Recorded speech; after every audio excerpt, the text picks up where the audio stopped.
And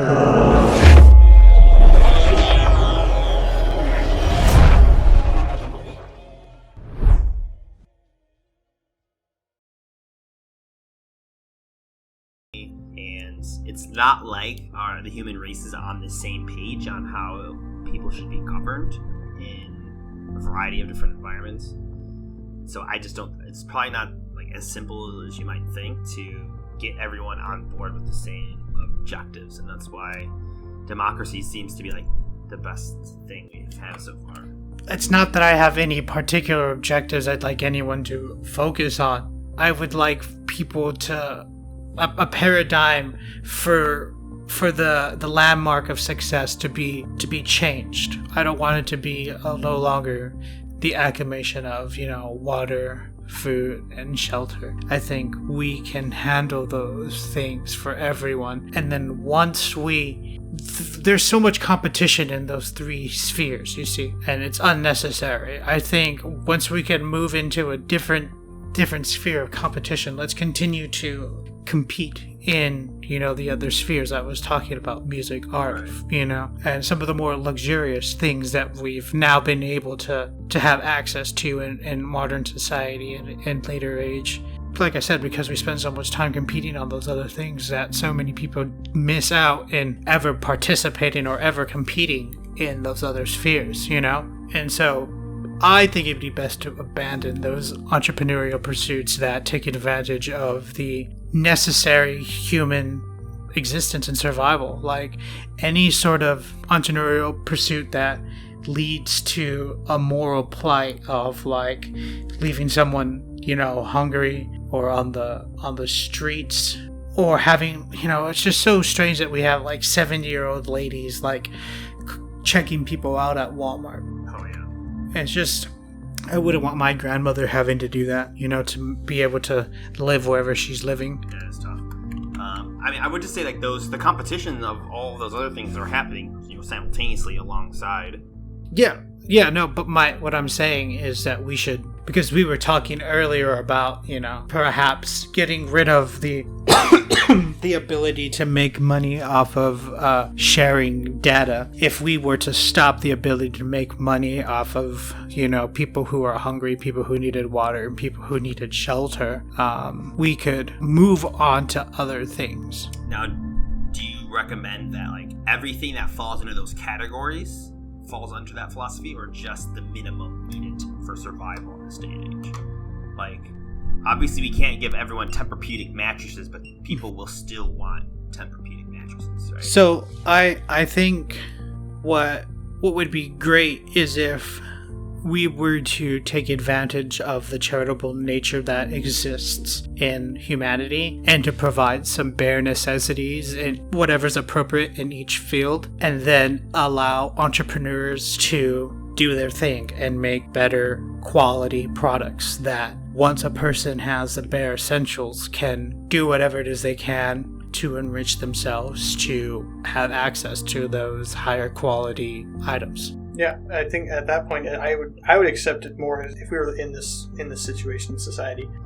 If you're somebody who doesn't have those items, but you've been alive for a while and been around for a while, then it's more easier to say, well, that's your fault. You have the basic essentials provided for you. All you need to do at this point is do your own work to improve yourself, to improve your situation, versus doing everything you can to stay in your current, just to stay at zero. Yeah. Like in the current environment. Yeah, so you can give people the basic tools physically to move their life forward, but you can't always give them the basic tools mentally. Right.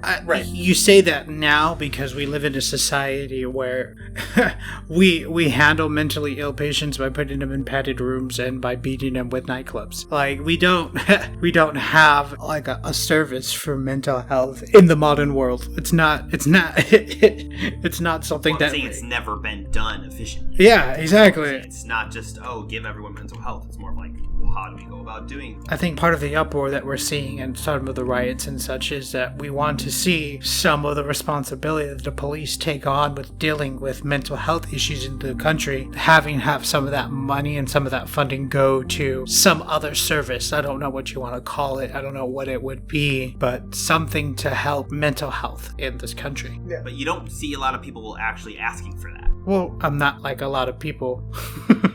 Oh, no, I know. I think we should be proponents for better ideas. I think we should create new institutions to alleviate the responsibility that we put on police, because it's just not fair for us to expect them to do all that. Yeah, I agree. And I think that's the core argument of defund the police. It's not like, we don't want to take away all your money, just you shouldn't be responding to mental health cases. You shouldn't be responding to things that another profession actually does better than you do, or can do. They handle all the shittiest things. They handle all of the substance use. They handle all the mental health issues. You can argue that all domestic issues like that can fall under mental health. There's a reason why he's beating his wife, you know? Well, any action can be traced back to that, for sure. Oh yeah, for sure. But I think the police should be delegated to a certain thing, the end product of dealing with murders or thefts, not just everything, traffic, and and the most serious things as well. Yeah. So the thing about the police is that they're proactive to creating safety. It's not like people committing crimes are coming into them and telling them, hey, this bank's gonna need help. So we need someone to make it physically possible for someone to receive mental help, right? So if there's a domestic issue happening, the police still should be involved, because there could be some physical danger there. Or they could have just a better program where instead of sending over just Joe Schmo in the blue uniform today, we're sending over him and the domestic abuse advocate social worker for person. We're sending over the people who need to go along with a police officer in case things get fucking ugly. This is the problem I run into a lot when thinking about these things, is this, especially with the police specifically,